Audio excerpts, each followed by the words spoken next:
Shin tu kan nu le pa dam chung khut sok ngoi tuai ni tlan chin mo ma ni du zong dia fa te lan sia chin te u in fa te boral hi phal bi kem ni Tian la kai trao chan kan ni asi kal dan min ser tira I swa chan chin min sila kan bo ra lo na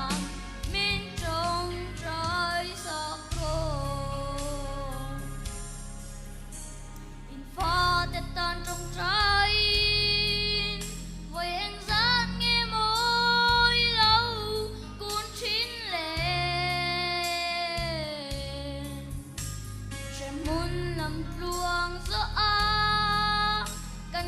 mai chu phal bik su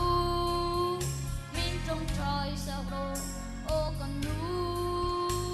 ka pa patian la kan trao chan kan ni asi kal dan min ser tira I swa chan chin min sila kan bo ra lo na min trong trai sak ro ni te fa te trang a pom min